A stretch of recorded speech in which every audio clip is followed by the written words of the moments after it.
Nem tudo que parece científico realmente prova alguma coisa, guarda isso, porque hoje tem muita gente sendo convencida não por evidência forte, mas por linguagem bonita, print de artigo, frase em inglês e promessa bem embalada. E aí a pessoa olha aquilo, vê um estudo, vê um gráfico, vê um nome complicado e já pensa, pronto, isso aqui funciona, mas não é assim que funciona. E se você não entender o mínimo sobre como ler um estudo, você vai continuar sendo enganado por marketing com roupa de ciência. E essa é a grande verdade dessa aula. Hoje eu vou te mostrar de forma muito simples como separar 5 coisas: estudo in vitro, estudo em animal, estudo observacional, ensaio clínico e a diferença entre conclusão real e exagero comercial. E se você entender isso, seu nível já sobe na hora, porque a maioria das pessoas não está perdendo por falta de informação, está perdendo porque não sabe filtrar.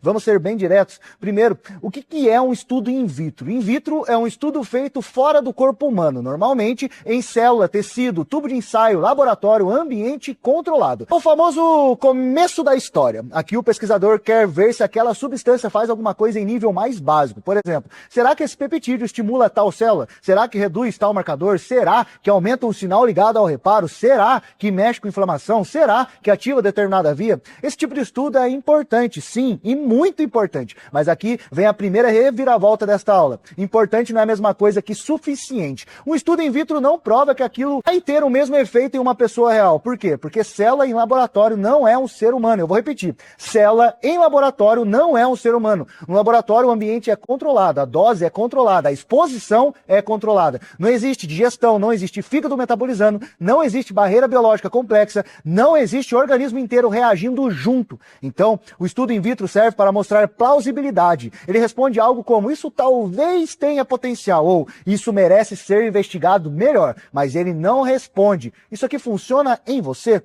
Esse é o primeiro erro do marketing, pegar um estudo in vitro e vender como se já fosse prova prática. E agora vamos para o segundo nível, estudo em animal. Aqui a coisa sobe um degrau. Agora você não está mais vendo só a célula isolada, você está vendo em um organismo vivo. Pode ser um rato, um camundongo, um coelho, dependendo do modelo do estudo. Esse tipo de estudo já permite observar mais coisas: absorção, distribuição, efeito em tecido, toxicidade, mudança funcional, resposta biológica mais integrada. Então, o estudo animal vale mais que in vitro. Em geral, sim, mas ainda existe um problema. Animal não é um ser humano. Eu vou repetir.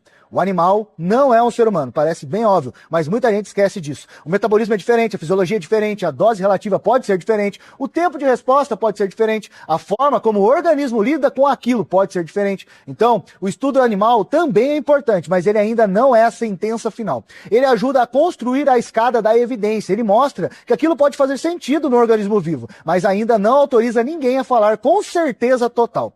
E aqui começa a parte perigosa do mercado. Muita gente pega um estudo em rato, muda 2 palavras, coloca uma promessa forte e vende como se fosse verdade fechada. Só que não é. Por isso que você precisa aprender a perguntar: isso foi visto onde? Em célula, em animal ou em humano? Essa pergunta já te coloca na frente da maioria. Agora, vamos para o estudo observacional. Aqui a conversa muda de história. No estudo observacional, o pesquisador observa o que acontece em grupos de pessoas, mas sem controlar tudo como num ensaio clínico. Ele observa associação, tendência, comportamento, padrão.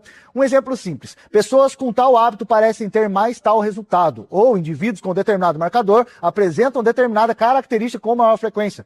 Esse tipo de estudo ajuda e muito, mas ele tem um limite muito importante: a associação não é causa. Eu vou repetir porque isso muda o jogo. A associação não é causa. Só porque 2 coisas aparecem juntas não significa que uma causou a outra. Talvez exista outro fator no meio. Talvez exista viés. Talvez exista confusão de variáveis. Talvez aquilo só pareça forte, mas não seja tão limpo quanto parece. Então, o estudo observacional pode levantar suspeita, direção e padrão, mas ele ainda não é a prova mais forte para dizer: isso aqui causou esse resultado. Aí chegamos no ensaio clínico. Aqui estamos falando de pesquisa em humanos com método mais forte. Dependendo do desenho, pode até ter um grupo controle, randomização, placebo, comparação, protocolo, acompanhamento.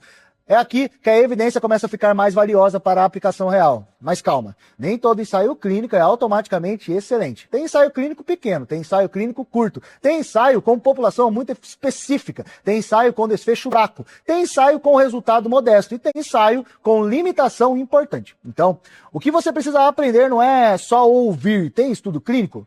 Você precisa aprender a perguntar: quantas pessoas, por quanto tempo, qual foi o desfecho, comparado com o quê, o efeito foi relevante ou só estatístico, isso é replicado ou foi um estudo isolado? Está vendo como esse nível muda? Você para de ser a pessoa que se impressiona com a palavra estudo e vira a pessoa que sabe ler o peso daquilo. Agora vem a parte mais importante da aula. Conclusão real versus exagero comercial. Esse aqui é o ponto onde muita gente cai. Porque uma coisa é o que o estudo realmente mostrou, outra coisa é o que o marketing quer que você acredite. Eu vou te dar um exemplo de raciocínio. O estudo mostra que o ambiente experimental, determinada molécula, esteve associada à melhora de um marcador ligado a reparo tecidual. Isso é uma conclusão real. Aí o marketing pega isso e transforma em ativo revolucionário de regeneração, recuperação acelerada, resultado impressionante, o peptídeo que vai mudar tudo na sua vida.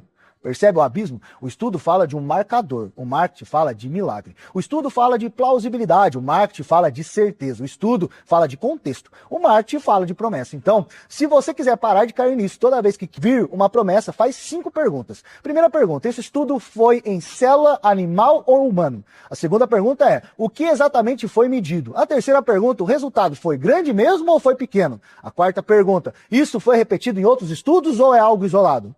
A quinta pergunta, o que o estudo realmente concluiu e o que estão tentando vender em cima dele. Essas 5 perguntas já filtram muita coisa e agora vem a parte prática dessa aula. Se você estiver diante de um conteúdo sobre peptídeo e quiser fazer uma leitura rápida, pensa assim. Se for in vitro, eu penso interessante, mas inicial. Se for animal, eu penso promissor, mas ainda distante de conclusão humana. Se for observacional, eu penso pode indicar uma direção, mas não prova a causa. Se for ensaio clínico, eu penso, agora sim começa a ficar mais forte, mas eu ainda preciso ver a qualidade, o contexto e o limite. Esse raciocínio simples já te protege muito, porque o problema não é estudar peptídeos. O problema é estudar peptídeos com cabeça de consumidor e não cabeça de leitor crítico. E eu vou te falar uma coisa importante. Quem aprende a ler e estuda o direito para de ser manipulado por hype. Para de correr atrás de um nome da moda. Para de se impressionar fácil. E começa a construir maturidade. E é aqui que você sai do raso. E é exatamente por isso que eu tenho batido tanto, porque não adianta você ver o nome bonito, promessa forte, receptor, via, aplicação prática, se no fundo você ainda não sabe separar evidência de narrativa. Esse é o ponto principal. E, sinceramente,